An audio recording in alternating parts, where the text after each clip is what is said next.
Welcome back to Foul Territory. Tricia Whitaker with Erik Kratz and AJ Brzezinski. Guys, I'm going to take this off. That's just sad. Keeping that on my half marathon medal is just sad. Yeah, medal. Compared to like everything else you guys have achieved athletically, yeah, it's pretty sad. And it's only half. If it was full, we'd let you keep it on. Oh, Lord. Do you have one of those stickers on your car that says 13.1? No, you're that person. You're that person, aren't you? I am absolutely not that person. This stays in a drawer. This is the only time I've brought this out. It's really not that much of an accomplishment. Okay, you know what is an accomplishment though is going to the College World Series. So let's talk about the College World Series Champion Series. It is down to a deciding Game 3. Tigers won Game 1. The Gators, AJ, won Game 2. I'd assume that's why you're Game 1. Final score 4-3 yesterday, or Game 2. Yeah, no, that was yesterday. Wow, that looks like the Rockies Angels score right there. Well, you guys were watching that game, right? Because there we go. Oh, I watched it. I watched every second, all the way to the end. I'm not gonna lie, I did not watch that game yesterday because we had a Rays game, but that's a final score for you. 24-4. That's right. And it was 24-3 for LSU staged a late comeback. I hit a homer in the ninth to make it 24-4. But it was, but Tricia, you probably don't watch much college baseball. Erik, I don't know how much college baseball you watch. I'm not gonna lie, I don't at all. Actually, you got enough baseball to watch. Yeah, no. So do I, but I still watch. That's college. why I'm a little quiet here because I do not watch college baseball. Okay, so the SEC dominated college baseball the whole year, other than Wake Forest. They dominated the rankings, everything the whole year. So it's fitting the best two teams in the SEC are playing for the national championship winner-take-all game. If you have not seen the guy pitching tonight for Florida pitch or play, Jack Caglione, he is here. I have Jeff Fletcher's book here. Look. It's Jack time. Okay? Why? Because he throws 100. He's left-handed, and he also leads the nation in homers. He hit 2 homers yesterday. He hit one that was 59-degree launch angle. That's like this, Tricia, for you guys that went to Indiana. My gosh. It's like this, right? Almost straight up, okay? So he hit 2, and he's pitching tonight. Now, if he can throw it over the plate, it's going to be real interesting. The question is, will Paul Skeens, who's likely the number one-ish, him or Dylan Cruz are 2 teammates. They're going to be 1 or 2. And then Wyatt Langford on Florida will probably be the 3rd pick. So the top 3 draft picks are going to play in this game if Skeens pitches. And if you haven't seen Skeens pitch, he's 100+ and nasty slider, and he's a monster. So it's going to be an interesting game. And if the wind's blowing out, it could be a slugfest. And if you guys like slugfest, is tune into Omaha because it's fun. You need a slugfest. When you hear the ping, you need a slugfest. As much as I want to see Skeens pitch, I hope he only goes like 60 pitches because when he's out there, it's like snooze fest because it's just like BBs, just pew, pew, slider, see ya. And like the dudes really don't have a chance. And they always, my only gripe with the College World Series, Uncle with the catch or the umpire cam. Like, I need it. I love it. But I got to see like the 59-degree launch angle home run. Like I want to see that live from the front. I don't want to see that look like a pop-up from the umpire cam and then, it goes out of the park. How do you hit a ball 59 degrees at 109 miles per hour? Like you're Jack time. That's you're like Jack Tawny. Yeah, I guess it's Jack time. It's Adam Kennedy type of launch angle direction. Like same thing. And that dude hit 3 homers. So that hurts. Yeah. Well, it was brought up earlier, so we're just revisiting it. That was a great way to bring it all around. That hurts. Sorry. Oh, who's going to win tonight, AJ? Then give it to me. LSU. Yeah, I learned from Kratz. You didn't put any money down on it. Oh, well. Maybe. This just in. AJ Brzezinski picked LSU to win and put no money on it. But then I'll look good on the show tomorrow, but I'll look, hopefully, what is it? If LSU loses, smart. if LSU wins, I look smart. If they lose, I'm happy. So that way I hedge my bet, right? I like it. I can see you. I think you look good in purple and yellow. There it is. You know what's coming. I mean, I got lots of Gators, so we don't bring all that out. He bought Gator. Did you really buy those shoes when you were in North Carolina? Yeah. He bought Gator Jordans, Gator color. It was like Oh my orange gosh. and I need to blue see these. and Are they handy? I brought, I had him just for Russ Dorsey because he went to Oral Roberts in Florida, had just beaten Oral Roberts in the World Series. So I saw these shoes. I'm like, oh, we got Russ on. I'll purchase these for, a little bit. And so I got for money. It was money. It was Bet MGM betting money that I'm down. So I told them off. Favorite shoes in your closet? Fair to say? No. Oh gosh, no. No. No. Those? No. Oh, No. no. No, I have some Tim Tebow's from back in the day that were the EA Sport Tim Tebow Nike ones. Those are sweet. All right. Let's take a look at our Bet MGM line movement. There it is right there. You guys, the Braves, they're doing pretty well. Obviously the Rays as well. What do you guys think of that? I think it's interesting that somebody would still bet that the Reds would win the World Series. It's just at $6,600. I don't think the Reds quite have it. There's really only, in my opinion, the one team that's not on there that still has a shot, the Astros. The Astros still have to be up there. So I want to see what that line moved to. But to me, the Braves at plus 400, I feel like that might even be an easy hedge your bet type of thing. Plus 400, I'll take that. Rays, not taking.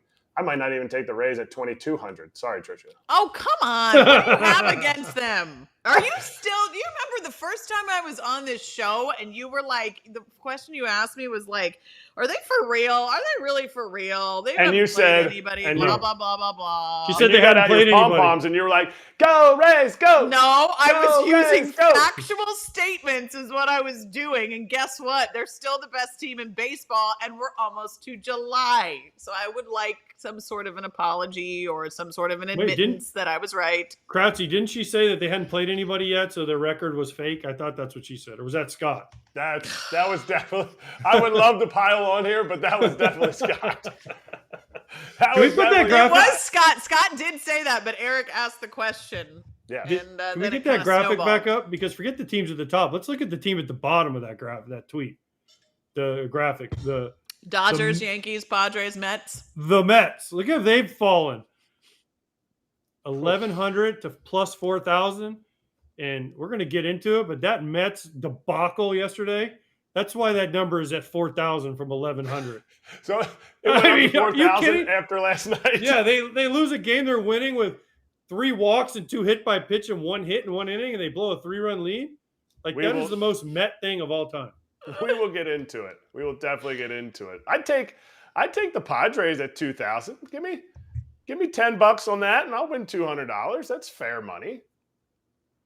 The Yankees not bad at 600 either. The Yankees are intriguing at 2,000 only because when you talk about winning the World, this is winning the World Series, not making it, winning the World Series. You have an opportunity to have a 1-2 punch of Rodon and Cole coming out of your rotation with one of the best bullpens statistically right now on the year. And the bullpen is really their judge right now. They're carrying this team. So the Yankees might have a tough time getting into the playoffs, with all the injuries, Judge being out possibly till August. But with that 1-2 punch and their bullpen, they could be sneaky scary. And at 2,000 plus 2,000, I don't hate it. It's the beginning of my year pick, so I might as well put a little extra down. I'll take $100, make 2,000, appreciation station. Orioles have come down also, right? Orioles have come down, so it's as they should. They should. The Reds have moved big time. I think why not? If you got extra $10 laying around here in Cincinnati, go to MGM and throw $10 on them winning a World Series. You might win some money. Yeah, just don't buy Skyline chili with it before you get the save that $10, put it on the Reds. I just don't think the Reds have enough. I mean, their starting pitching is awesome. If you catch a time when Hunter Green and Lodolo can come out and strike out 10 apiece in 5 innings, yeah, the future is bright. World Series victory, I'm kind of low on them right now. Yeah, that would be a stretch, but I do think they're good. Okay, so we mentioned early in the show that Erik was once an athlete that I covered for his cup of coffee with the Rays, and I did a Athlete's whole loose. Athlete's a loose statement. You said whatever. athlete. I did. Well, you were at the time. I was a team member. A team member. Well, I made that really clear in my pregame hit on you, and I believe we are going to roll that pregame hit because I essentially said the Rays have signed someone out of desperation. With injury after injury to their catchers, the Rays had to make a move yesterday. As we know, Mike Zunino and Michael Perez are already on the IL, and Anthony Bemboom has now been placed on the IL with a left knee sprain that he suffered in the final game of that Miami series. He'll be out from anywhere from 3 to 6 weeks. So as a result, the Rays acquired catcher Erik Kratz from the Giants. He'll be active for tonight's game. He becomes the 6th catcher that the Rays will use in this young season. This is his 9th MLB franchise. He's got a lot of experience in the league. And when I spoke with him earlier in the clubhouse, he said the key to this type of transition is to just do your job and let the pitchers do theirs. The best part is she didn't know how to say your name. She's like, Erik I know, I Kratz. just almost airmailed your name totally. I thought a lot of Latinos have a tough time saying my last name. Like crack is a very so maybe that was part of it. Your Latino heritage was coming out. Yeah, Your Latino heritage, born your and raised Latina in heritage. Indiana. But my favorite quote, and I'm going to be a reporter here. He said, "Had to make a move." Like I've been playing, and you screwed it up. It wasn't my 9th organization, okay? It was my last big league organization, okay? Oh, well, at the time, you think we actually knew that? No. It was. I do remember interviewing you in the clubhouse. You seemed not like frazzled, but like you had just gotten there or something, and you were like getting a crash course. And I was like, Erik, I need you. I came into, that day was crazy. I got traded there into New York. We came into New York, and I was meeting everybody that was in the clubhouse. And I was honestly, I remember you came up to me right after I told the last guy I met. I was like, I'll be honest, I'm not going to remember your names. Like there was like 3 guys that came up, and there's no way you remember anybody's names at that point. You're just trying to learn pitchers and everything. But what was even crazier than that was the fact that my cousin, who I grew up here in Pennsylvania, she lived in Washington, D.C., and then she moved to New York, was randomly crossing the street as a guy took my cab when I got to New York. What? And she, had I gotten in the cab, I would have missed her. We randomly crossed each other's paths in the middle of the street in New York City. So anyway, that is wild. My Rays call-up story, and then I got like 3 hits as a Ray. So your Rays call-up story. It was great. It was great. All right, let's hear now from Austin Hayes. He is joining us from the Orioles. Hi, Austin. How you doing? Are you in the dugout right now? Yeah, I'm just hanging out watching them get the field prepped for BP today. So I love it. I love it. All right, Austin, you guys are having one heck of a season. You poor thing. I just had to interview you like a couple weeks ago, so he has had enough of me at this point. But you guys are having a great season. I mean, can you just kind of describe the season that you guys have had and how much fun this group is? Because I think the thing that stands out to me when I cover you guys is you're just a group of guys that loves to be around each other. You guys have fun with the game. Yeah. Well, I'm sitting in the same place we did that interview too, so it's kind of funny to come full circle here. Yeah, this team has a very loose atmosphere, but everybody shows up to work every day with an intensity that comes with that. We're not just laid back and complacent with where we're at and how things are going. Everybody is showing up and working hard every day. It's a lot of younger guys that are really hungry. We've experienced a lot of losing, and now we're experiencing some winning, and there's nothing better than winning in the big leagues. And now that we've had a taste of that, it makes us that much hungrier. And just a group of winners, played a lot of close games, tough games, and just seems like this team finds a way to win no matter what it is. Austin, you guys are playing the Reds. So who's going to have more fun these 3 games? You guys or the Reds? Because the Reds are a lot like y'all. They're both young. You both have great skits going on in the dugout. You guys have the Birdland with the sprinklers and all that. Who came up with that? And then who's going to have more fun? Them with their Viking horn and their cape, or you guys with the Homer? What do you guys call it? The Homer hose? Yeah, so I'm gonna say we're gonna have more fun because we have the bird bath out there in left center. We got Mr. Splash spraying the fans out there. We got the Homer hose in the dugout, and we got the sprinkler celebration. We get the starting pitchers in on that. So yeah, I'm gonna go with us on the celebrations this series, and I believe it was I call them the plumbers of the team. Cole Irvin and Keegan Aiken came up with the Homer hose idea, and they brought in this. I guess it was a garden hose, and they taped it up with the wrist tape we always use every day. And then I believe Irvin came up with the bird bath idea for left center, actually. And I think the team really liked it, and they ran with it, and it's become kind of a staple here in the outfield. Does the water taste like the hose? Like when you were a kid and you were super thirsty and a drink out of the hose, does it always taste like the hose?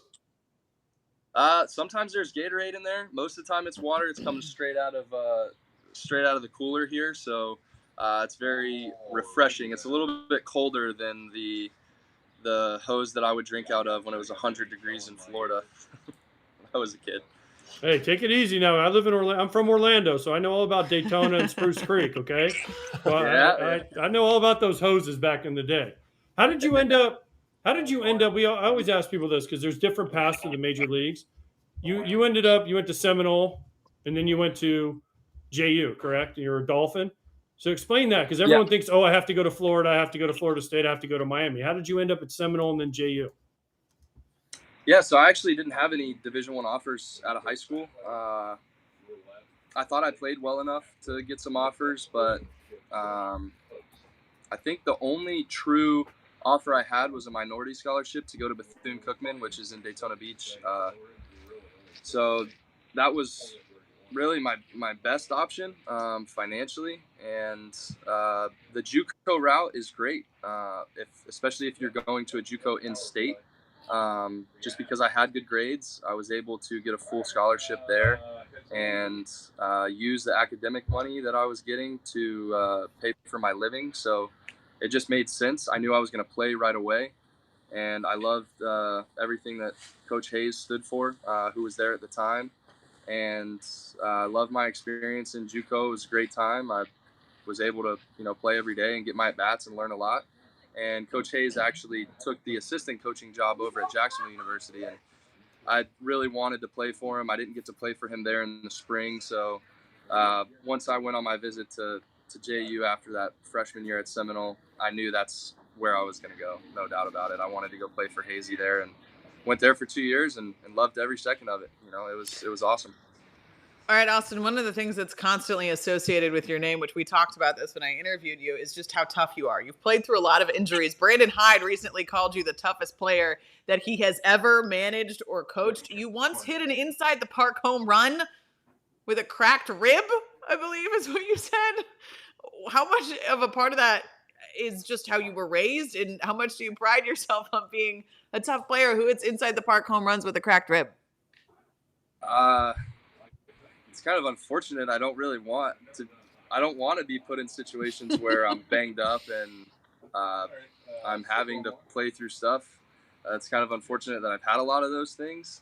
But yeah, I got hit in the ribs with I think it was like a 98 mile an hour sinker a couple weeks prior to that inside the park home run. And initially the x-rays that came back showed that I was good. So I was playing through it, and it just kept bothering me when I was breathing, and especially when I was throwing.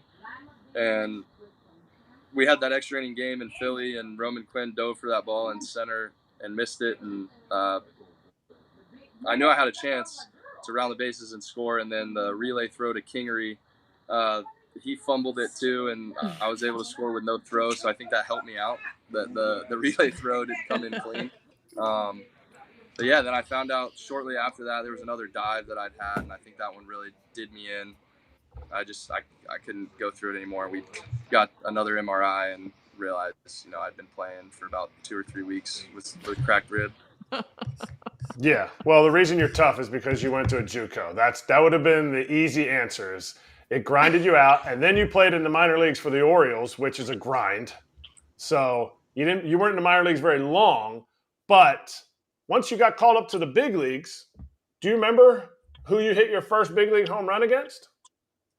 Yeah. I think it was my second start. We were in Yankee Stadium. I got my first hit in my first at bat that game against Montgomery. It was a fastball, line drive base hit up the middle, and then later in the game, Chase and Shreve came in relief, and I hit a oppo homer on a heater to right center. And Do you remember who I was have catching? a picture at my house. JJ Hardy was giving me a high five after I touched home plate. So, I have that framed at home. It's pretty cool. It's a great player to be able to, give me a high five for hitting my first homer in Yankee Stadium. Do you know why I know who you hit the home run against? I didn't even have to look it up. Why? Because I was catching. So you can thank me for the heater in a 9-1 game. Did you hit yours first, or did Cisco hit his first? I believe Cisco's was first, but I'm not 100% sure. But you guys both hit your first ones that night, right? Yeah, I think so. Yeah. Yeah, so I was catching, so you're welcome. If you need me to sign the picture with you and JJ, like high-fiving and me like this, like crap. That's terrible. You might be in the back. You actually might be in the background of that photo. I'm gonna have to find it and see. Just check it out. I was pretty jacked, so you can't really miss it. But I want to ask you, you said Coach Hayes. So was there like a family, like were you getting a family discount? Is that why you love him? And you were just like, hey, Uncle Chuck. That's funny you said Chuck. My dad's name is actually Charles, and he goes by Chuck, so it's kind of funny. But no, Hazy, no relation there. He spells his name wrong. Chris Hayes, it's spelled with an E. So no relation there. He's still there, right? He's still at JU, isn't he? Yeah, he's the head coach now. He took over the head coaching role, I think 3 years ago now. He loves guys like you, doesn't he? He's like famous for loving like grinders and dudes that like can bunt and run and do a million different things. Because we have a kid that played high school, 2 kids actually that went to high school with my son that are both going to JU, going to be freshmen, and they're that type. The type that he loves, right? That can bunt, can run, can kind of play defense really well, can put him anywhere, and just grinders. So it seems like you fit in perfect with him. No wonder you liked him. Yeah, he's a really blue collar guy, old school with a lot of stuff. He's hard nosed baseball. So I always loved playing for coaches like that. I think pretty much every coach I had was that way. I think it's partially the way I play the game is because all of my coaches instilled that, and that's the way they taught the game. I think that's just the right way to play. So yeah, Hazy's one of those guys. He loves his blue collar players that are hard nosed and play the game the right way. They hustle. They want to work out. They want to take extra swings. He leaves the facilities wide open for guys to do, whatever they need to do. As much work as they want to put in, he's going to be around to let them do that. Hey, Austin, I want to ask you about playing with Aaron Hicks. He says he's just so comfortable there. You kind of see him, I guess you could say, getting some new life. What's it like playing with a guy like that? And how happy are you guys to have him? Yeah, he came in right away, fit, right into the just clubhouse atmosphere, and said it was just a breath of fresh air to just, feel how relaxed this environment was. And he's been going crazy since he got over here. So, I don't know. Something just clicked right when he walked through the doors, and he's been lights out ever since. His locker's next to mine, so I've had plenty of conversations and talking every day. He's a great guy. We relate on a lot of different levels. So do you watch other baseball games? Do you watch other baseball, like you see what else is going on, or are you only Orioles? Well, we always have baseball on in the clubhouse, and if we're going on a flight, I usually have baseball on the TV, so I'm usually keeping up with it for the most part on just what's going on around the league.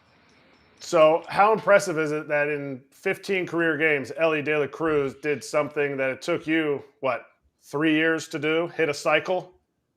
It took me my whole life to do. That was my first one ever. And he's 21 years old? So I'm sure he has a likelier chance of hitting a lot more triples than a lot of people. So I wouldn't be surprised if he ended up with, a lot more than one.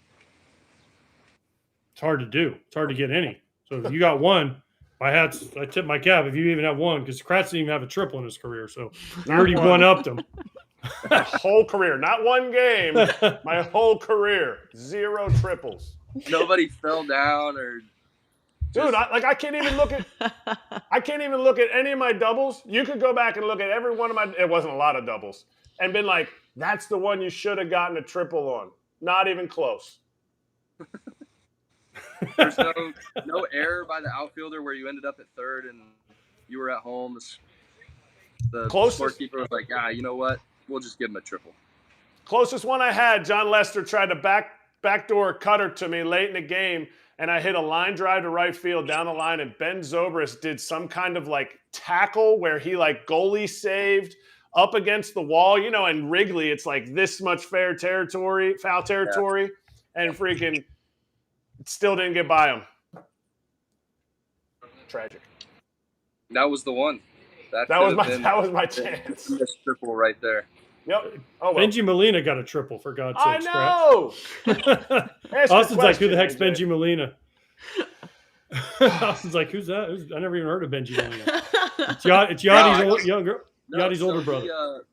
So the Molina brothers had a hitting facility in Daytona. Actually, I think it would have been Port Orange. It was right down the road from my high school. So I actually got to hit with Felipe Lopez uncle at that facility when I was in high school. Okay. Nice. That's a name there in Orlando named Felipe Lopez. Wow. Okay. Yeah, go north. So I know who the Molina brothers are. I saw them play when I was growing up too, and got to play against them a little bit when I first came up. Okay. So here's the question: are you making the All-Star team this year? Yes. Don't give me the stock answer. Are you making it? Will we see you in Seattle?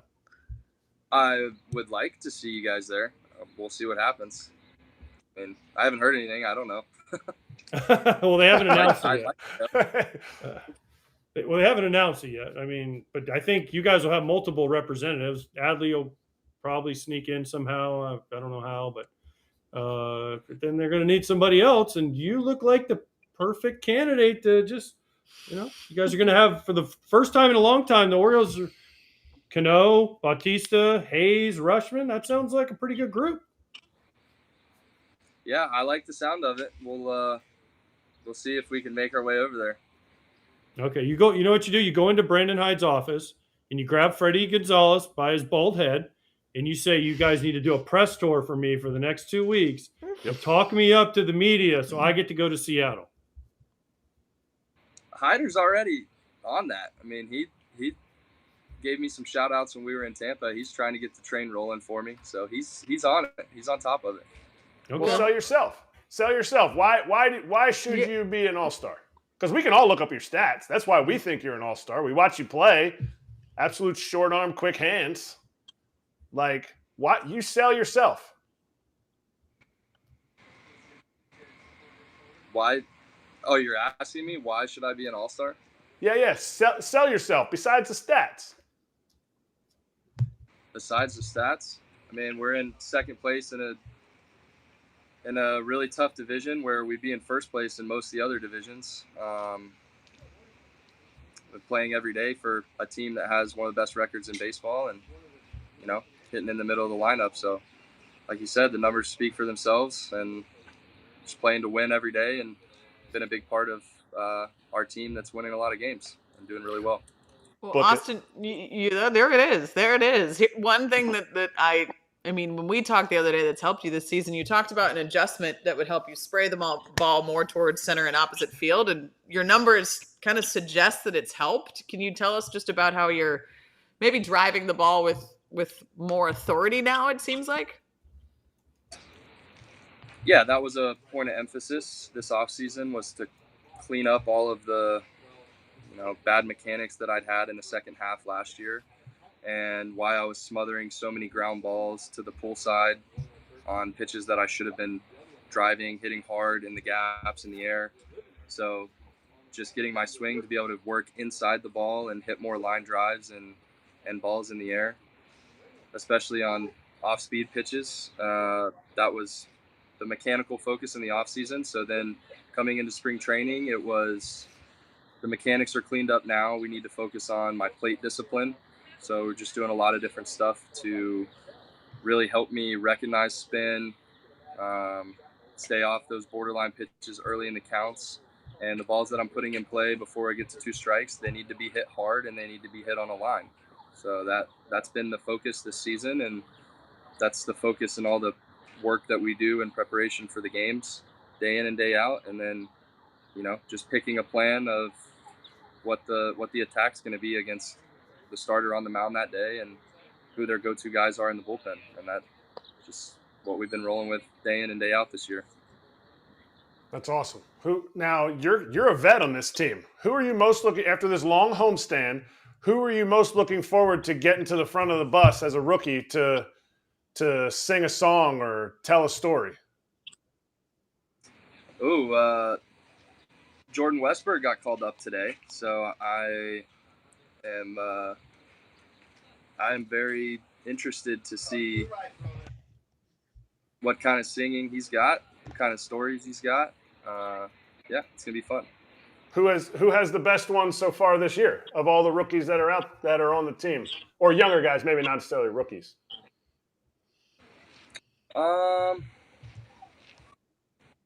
We've been doing some spelling bees, so that's been pretty great. It's not only just rookies; we're kind of doing it as a team. So McCann's been leading the pack on that, on setting up the teams for the spelling bees. And it's a good thing that a lot of us know how to play baseball, because it's not been good. Okay. Well, so then, Austin, if you're not a good speller, you're obviously very good at baseball. What's your thing outside of baseball? I mean, do you like fishing, cooking, video games, golf? What is it? I wish I would have learned how to play golf when I was younger, because everybody that I know plays golf, and I'm always missing out on going and hanging out with them because I just don't golf. And now I have 2 kids under 3 years old, and I don't have time to learn how to play.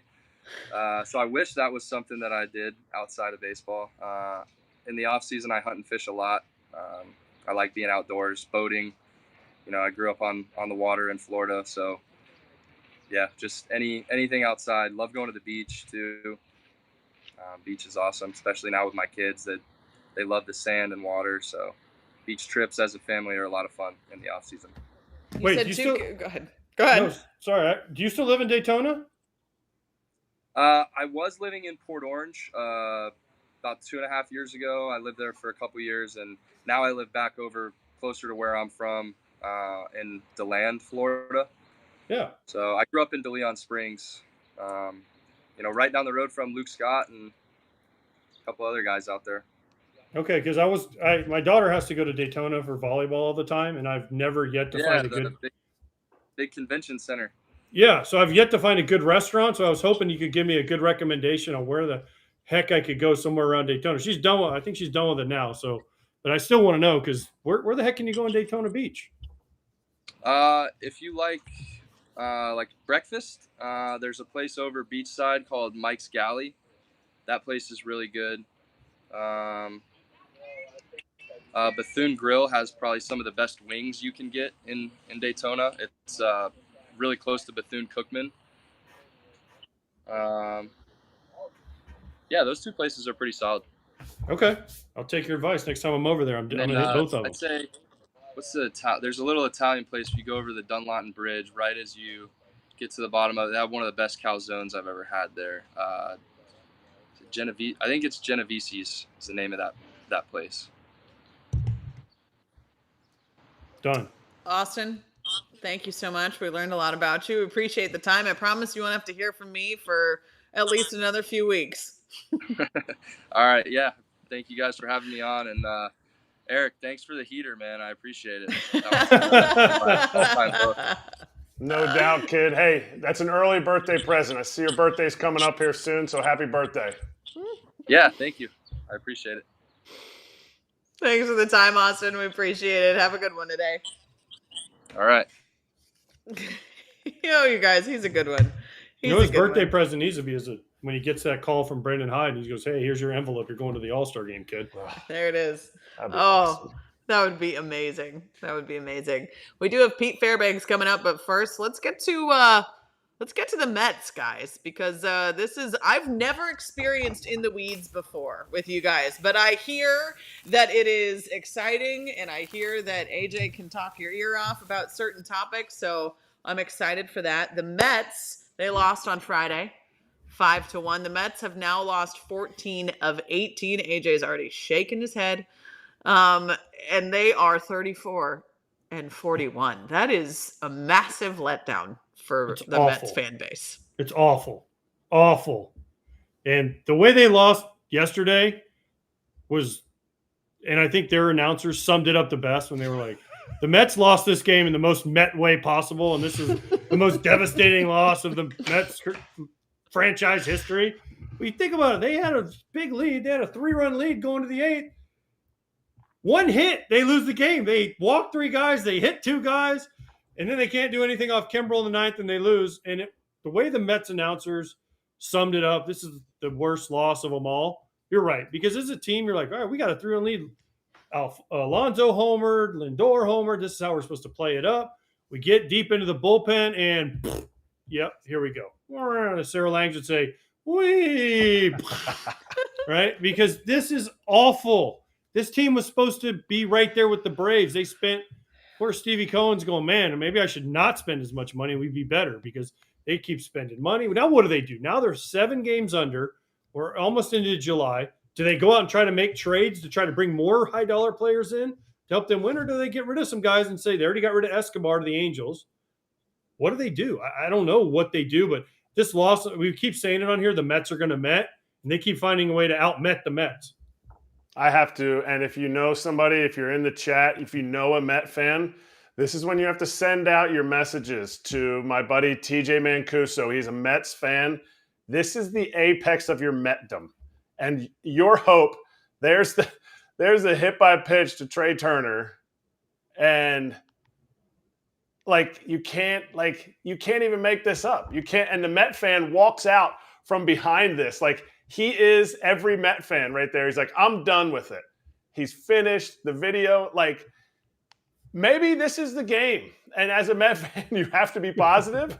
Maybe this is the game where they turn it around. But because they have so much talent, but it just seems like they find a way to not get it done. You have to have some kind of how to or will to win the game. And it's just not happening. I mean, one hit and you lose a 4-run lead? Sorry. 3. It was 3-run lead. 3-run lead. And the first hit, it wasn't like it was a big blow. It was a single by JT Realmuto. And one hit and you lose a 3-run lead. That's the Mets. That is the Mets, Kratzy. And there's no other way to put it. The Mets are going to Met, and they just keep Metting. And I just love the end of the game after they lost. And Gary Cohen was like, it's in a season of awful losses, this is the most awful one yet, or however he worded it so eloquently. It was just a great call at the end of that game. Now, last year, sorry, Tricia, last year, the Mets, I think, came back down 7 against the Phillies. So it's ironic that it's the Phillies, too. I would hope no Phillies are going out yeah, we own these guys. No chance. They need to keep a sleeping giant sleeping. Because last year, the Phillies lost a 7-run lead to the Mets, and it was this team was supposed to be awesome. And then soon after that, they fired Joe Girardi, and then all of a sudden it was go time. I'm not calling for Buck's head here by saying that. I'm just saying that it's ironic that they have to turn it around. The Mets have to turn it around, or there's no way Steve Cohen's going to be like, oh, wait, I've already spent $350 million. Yeah, sure, I'll just go pick up this contract and that contract. There's just not that much to be had out there to help a team that already has so much. Did you see the video of the fan who walked away in the middle of the game because he was so annoyed with what was going on with the Mets? Yeah. Yeah. I think that sums up their entire season. I mean, literally, somebody just make that into one big GIF, and that's the Mets season. Yeah, he gets up and he just goes, eh. Yeah. I love GIFs too, so that would be perfect. Erik, a big fan of gifts. Not emojis, gifts. Not emojis, gifts. Yes. Okay. All right. Well, Who knew? Now you do. Learning so much about you guys today. Yeah. All right. We're going to welcome in Pete Fairbanks now, a member of what's fondly known as the Rays stable, the bullpen, and his daughter. Hello, Pete. How you doing? Hi. Well, Hi. my wife is at an ankle MRI, so Lottie is joining me on yet another interview since she crashed the Mother's Day special as well. She's going to crash this one too. We did a Mother's Day special with Pete and his wife for the Rays, and Lottie, we thought it would be really sweet to give Pete's wife Lydia a white rose in the middle of the interview and just be like, Happy Mother's Day. Lottie destroyed the rose on camera during the interview. Just ripped the whole thing apart and threw it everywhere. It was phenomenal. It was an epic performance by Lottie. You can't have my. She wants her hat. You can't have it. You can't have it. Wait, her name is Lottie? Can't have it. Lottie? L-O-T-T-I-E? Lotte. L-O-T-T-E, okay. Because my grandmother's name was Lottie, so that's why I was like, you don't hear that very often. Yeah, we were debating on naming her Charlotte and calling her Lottie, and then we were like, well, if we're never going to use her full name, we might as well just name her Lottie. I like it. All right, Pete. So obviously the Rays have the best record in the majors. The bullpen seems to be stabilizing here recently for you guys. At the start of the season, we can't sugarcoat it. There were a few road bumps for the bullpen, but definitely stabilizing. You just came off the IL. Give us kind of a state of the union of the team right now, and maybe the pen. It's a different pen. It's even than what we started the year with. It's nice to have some guys who've been around, like a Diekman, who's he's kind of seen it all and kind of gives you a more of I've been around, I've seen things, I can tell you if you guys are actually good or not. Good news is he does think that we're a pretty good team, as do I, and I think that dealing with the internal strife kind of over the past couple of days and having that kind of aired out, I think has done nothing but end up hopefully bringing us closer over these, past 72 hours, and we can kind of get back on a little roll. Pete, I love how Tricia said, man, the bullpen struggled. You guys started out 13-0. I don't think you guys struggled that badly. So as her homerism goes, she's always looking for the story. So, you guys are really struggling at the beginning of the year. You were 13-0. Oh, Pete grind knows it out. what I'm talking about. Oh, poor Rays. Poor Rays. Leave it alone. But, so, Pete, I want to ask this, and I asked Tricia if I could ask you about this. You have a thing in your hand where if it gets cold, you can't feel the ball. Yeah, so right. You play in the Trop, so you're a Ray for life. Just the ball. It's I would love to be a Ray for life. I'll tell Erik when this contract is up if we can just keep it rolling. Yeah. So it. Hi. Yeah. Okay. Do you want it? Take it. That would abate you. So yeah, it's kind of a neuro, vascular thing where the capillaries in your fingers basically they overreact and you get no blood in them via adrenaline, colds, all sorts of different things. So been dealing with that, but it's actually been kind of a non-factor these few weeks. It's been feeling good and everything. It's kind of on that front. Is taking care of itself with the right kind of blend of meds and really okay, take the hat. So that as I was very rudely interrupted has kind of been taking care of itself, thankfully, and it feels like it's in a good spot. Hey, you mentioned it. Talk about Wander getting in trouble. We have to. I gotta ask him getting in trouble. The whole strife and everything. I want to hear your viewpoint on the whole thing. It's an interesting spot, and it's not something that I feel like we as a clubhouse will take lightly, just given that there's something there that it needs to be addressed on a personal level for him, and that's not on me to kind of speak to what he's going through and how he's handling himself moving forward. I know that that there's stuff that's being addressed, and I think that the organization and everybody has done has been hopefully there to put him in the best place going forward. And that the frustrations on our end as a teammate to kind of don't want to have to deal with that. And Lottie Jane, you are going to destroy your own book. Obviously, you don't want to have to deal with,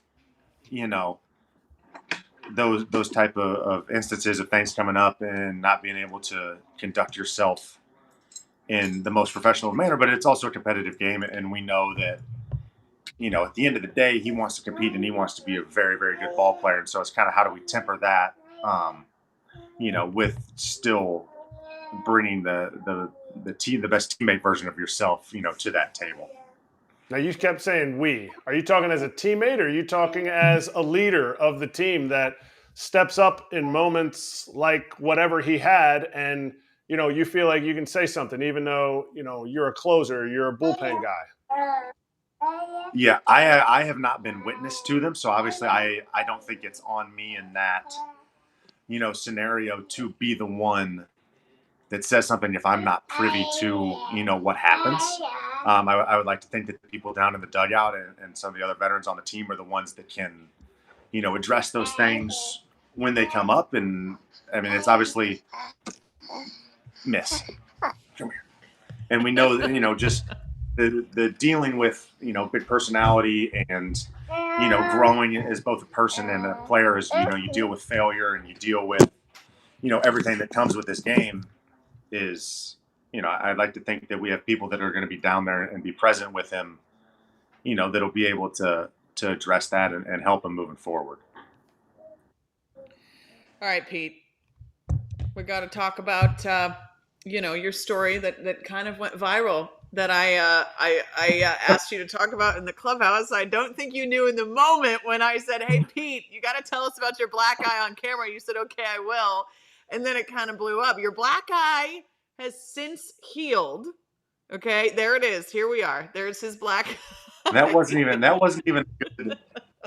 The hat, thank you. That wasn't even good. It was way better the previous days before that. Oh boy, that was a dinger. Okay, so you tried to teach your son a lesson that you can't be caught unaware under the rim. Take us through the whole play-by-play of it, because I know it's a good story. It was not your daughter, it was your son. Look, you can't have that. You cannot have that. You can go play with anything else. Okay, take the hat. Go. So, yeah, Lid said that she got me some sort of sentimental Father's Day gift. And it was super sentimental because it didn't make it in on time for Father's Day. So she got me a consolation Father's Day present of a pool basketball hoop. And so I set it up, didn't weigh it down anything, shooting on it, whatever. And I got a rebound that I missed, and Isaac is, right underneath it. So I was like, I'll just dunk this. It'll be funny. So I went, dunked it, pulled down a little too hard for an unweighted hoop.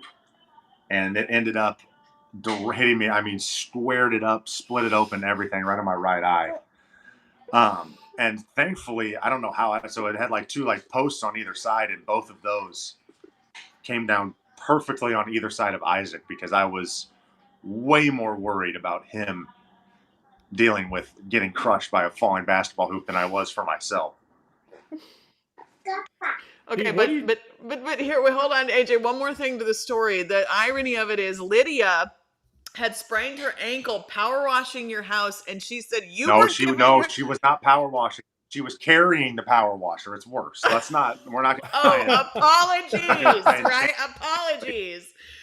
But she said you were giving her so much grief for spraining her ankle for doing such a normal household task, and then you go and you get a black eye from dunking on your son.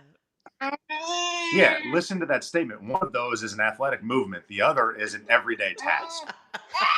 The apples to oranges comparison, I don't really think it's fair. I'll let Lydia know. AJ? Pete, you're in the major leagues, dude. You hire people to power wash your house, okay? I'm all for dunking on your kids. I get it. But you hire people for that. And you know what? We did, actually, after that. Hey, leave that alone.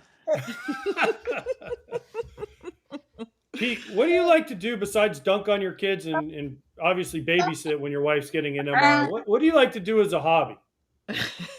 Well, I was forewarned here. I haven't been able to because we've been moving, etc. And I got told that we don't have any space in my house for it. But that's beside the point. I am an avid both Pokemon card collector and Lego builder. I have a realtor, actually. Yes, there it is. That's a good one. I built the Saturn V this offseason. It is awesome.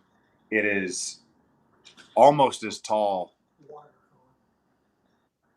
want me to bleed the air out of it, or do you want to do that? I'll do it in a second. I gotta take care of this. I'm gonna back.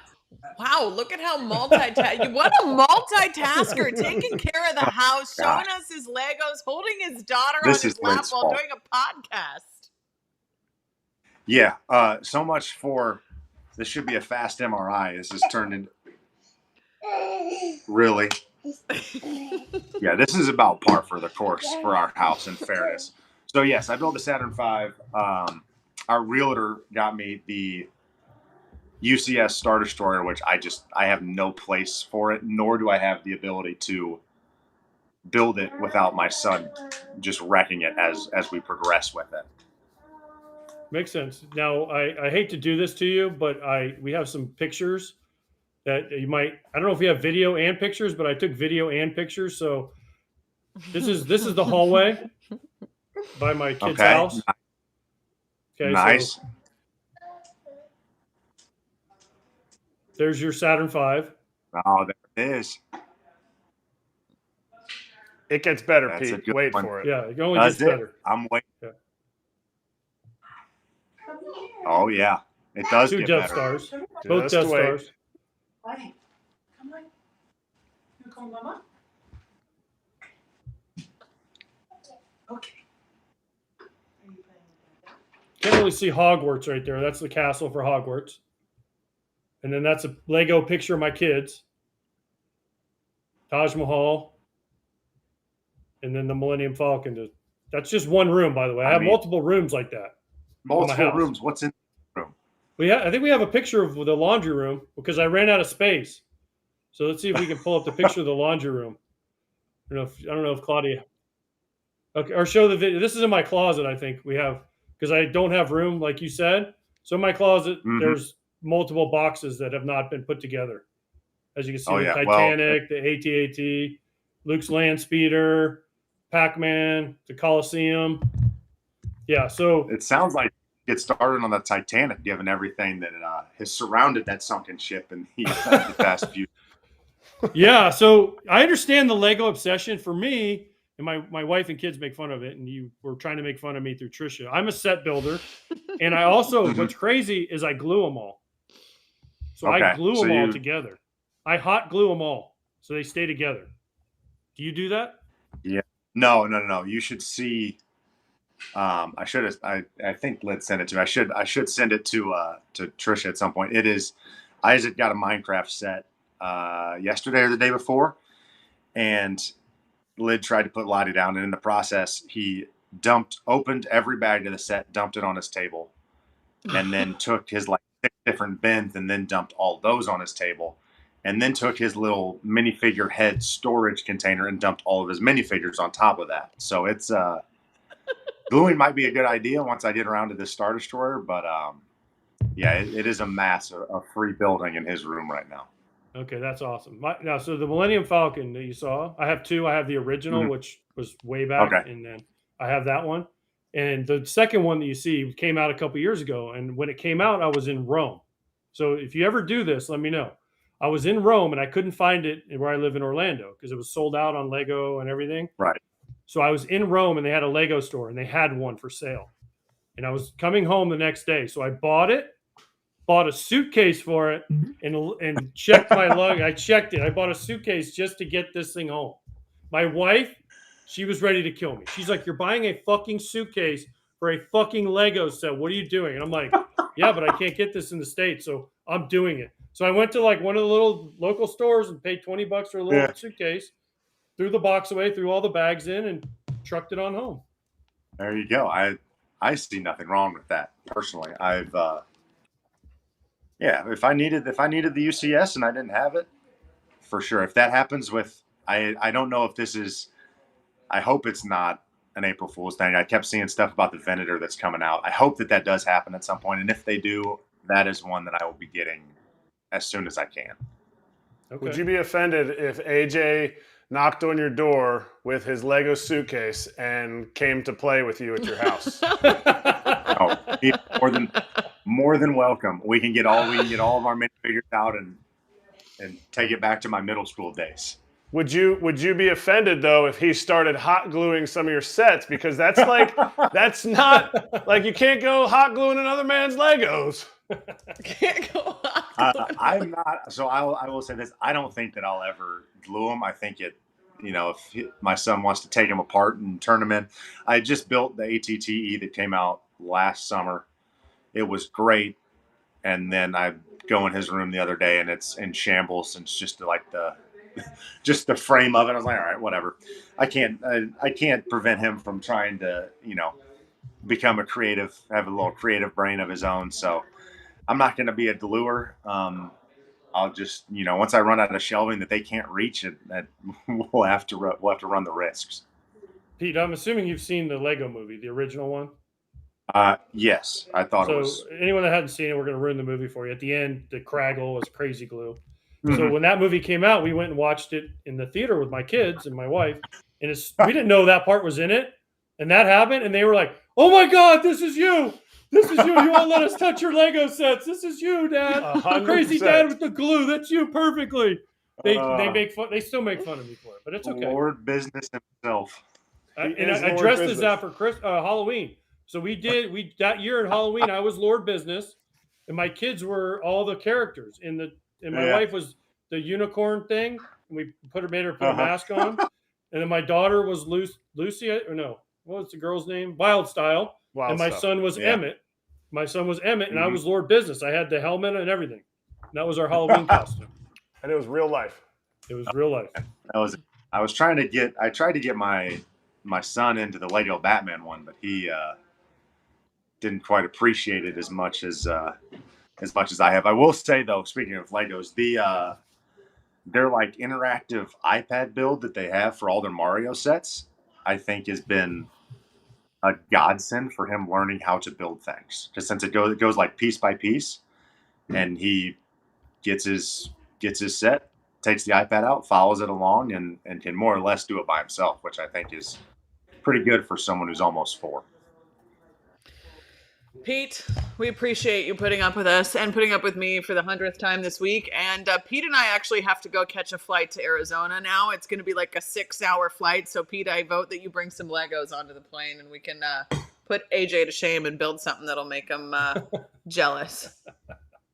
Yeah, I don't know about any Legos. I might grab some packs on the way and rip those while I'm sitting there for a night. As will I. The wine will be flowing. Pete, thank you so much. We appreciate the time. Tell Lottie thanks too.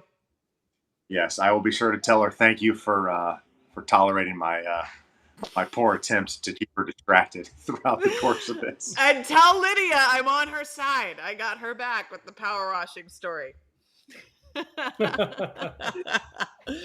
Thanks, Pete. We appreciate you. Oh, he's the best, you guys. He's the best. That bullpen, the Rays bullpen is so entertaining. They're all such good characters that have such good personality. It just makes everything fun. Pete's right up at the top there. Sorry we nerded out on you guys for a while. No, I love that. No, Legos are not nerdy.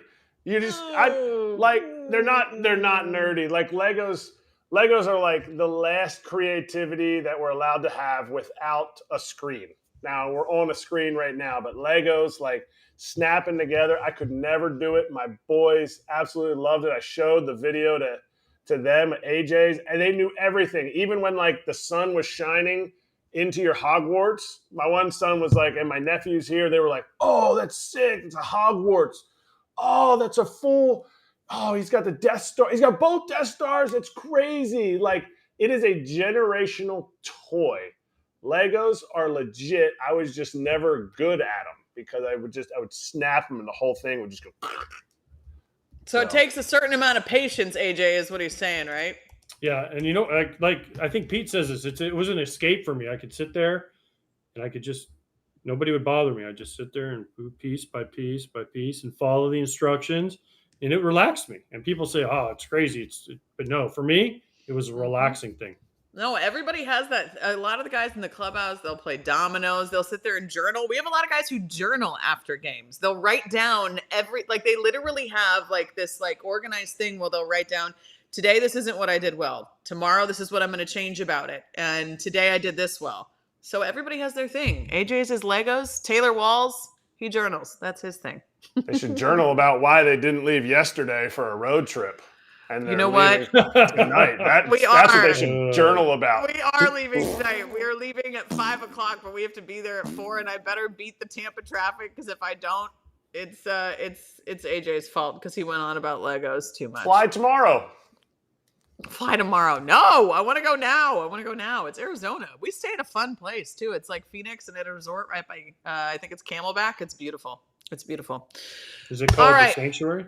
I don't remember what it's called. I don't know. I've never been there before, but I'm hiking Camelback. So if I die by rattlesnake bite, you guys are just half of Camelback. Just half of Camelback, not the whole thing. Oh, I don't know. All right, guys. Thanks for putting up with me. A little bit of a fair territory plug here. Oh, wait, no. Yes, slap hands. That is what we're doing. Slap hands. Oh. Apologies, slap hands. My bad. How could I forget this part of the show? How could you know, not forget? Oh, that's true. Well, it's on my rundown right here, but yes, exactly. You got it. All Kratz right. Hats.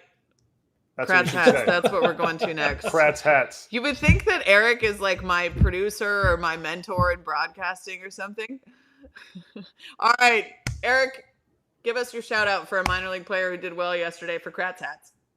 I'm just going to give you a shout out for my hat. I okay. wear a different hat every single day, since you're clearly not a Foul Territory fan. You've only been a guest and a guest host. Like, have you subscribed last segment's yet, Tricia? getting me roasted here. It's getting me roasted. Have you subscribed yet? Because you need to subscribe. Hit the subscribe button, okay, on YouTube for us. But I wore this last week, but we didn't get to it because the power went out. But AJ was down in Cary, where I did the MLB Combine for Team USA. And so I wore it for you last week, AJ, but then the power went out. So we were doing it on a Zoom call from my porch. So anyway, that's my different hat for the day. Wow, you learn something new every day. Every day. Thank you for being my broadcasting mentor today, Erik, on this last segment, since this is a struggle for me. Okay. Make sure you catch Fair Territory. I'm going to get this part right. Yep. Make sure you catch Fair Territory with Ken Rosenthal on your favorite podcast platform or YouTube. That is available right now. You don't want to miss it. Episodes drop every Monday, so get it where you get your podcasts, wherever you get your podcasts. Guys, thank you so much for putting up with me. Apologies that you guys had to put up with me, but I appreciate you guys being kind and being fun. This was a good time. Apology accepted, Tricia. We'd be remiss without wishing Derek Jeter a happy birthday and Jason Kendall. And also Mike Myers, the old lefty sidearm guy, now works for the Players Association. And tomorrow we're going to have Jonathan India and Andres Jimenez. And Jonathan India, listen, Tigers are going to win tonight, right? Florida, lefty, hunch, schemes, 60 pitches. Also a hunch, too. Tricia, great job. I don't care what AJ says, you did a great job. Oh, I'm sure I'll get some comments from him after this. I'm already getting pictures and comments and all sorts of stuff. What is this? You sent me a picture of the guy who ran a marathon after eating Big Macs? A 9-piece nugget and won $25,000. Did it. Oh, I would do it for way less. Disgusting. That is so gross. Ugh, I'm literally going to go vomit thinking about that. He probably did too. Ew.